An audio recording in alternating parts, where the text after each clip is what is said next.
सोचो, अगर किसी का एक सवाल किसी की पूरी इज्जत, उसके राज, उसकी जिंदगी को हिला दे, अगर एक इंटरव्यू इंसान के मन के दरवाजे खोल दे या फिर तोड़ दे।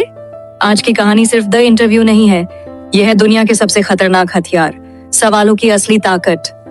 Writer Christopher Sylvester book, flamingo, class 12। Chapter 2 parts में डिवाइडेड है। पार्ट 1, इंटरव्यू पर निबंध। इंटरव्यू लगभग 130 साल पहले इन्वेंट हुआ। आज यह जर्नलिज्म का एक कॉमन पार्ट बन चुका है। हर पढ़े लिखे इंसान ने कभी ना कभी कोई इंटरव्यू पढ़ा होता है, लेकिन लोगों की राय अलग अलग होती है। कुछ पसंद करते हैं, कुछ नफरत। कुछ लोग कहते हैं कि इंटरव्यू एक आर्ट है, इससे सच्चाई मिलती है, लोगों के असली विचार समझ में आते हैं। सेलिब्रिटीज को यह इंटरफेरेंस लगता है। उन्हें लगता है कि इंटरव्यू उनका पर्सनल स्पेस छीन लेता है और उनकी सेल्फ इमेज कम कर देता है। कुछ प्राचीन सभ्यताएं मानती थीं कि फोटो लेना आत्मा चुरा लेता है। इंटरव्यू को भी वे इसी तरह देखते थे। नायपाल कहते हैं कि इंटरव्यू से लोग अंदर से जख्मी हो जाते हैं।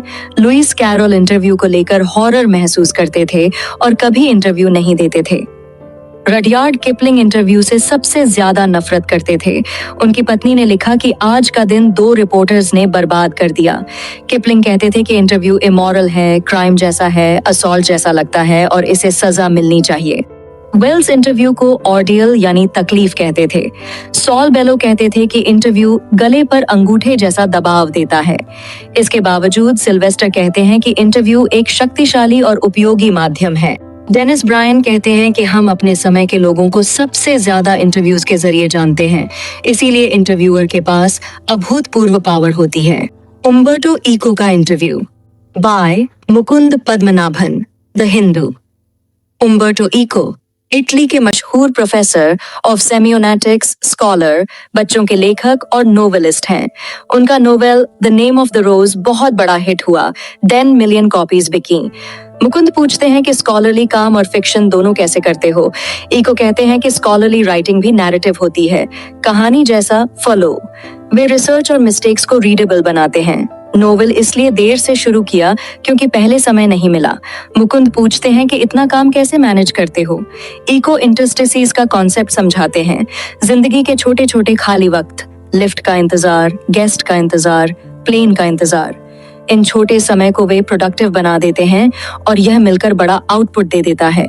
मुकुंद फिर पूछते हैं कि द नेम ऑफ द रोज इतनी भारी नॉलेज वाली होते हुए भी इतनी बड़ी सक्सेस कैसे हो गई।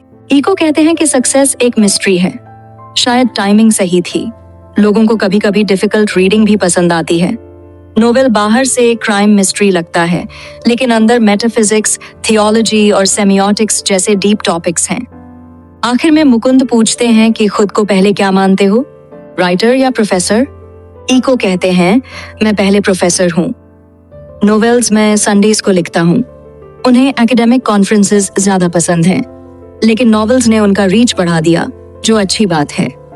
और यही है इंटरव्यू की असली ताकत।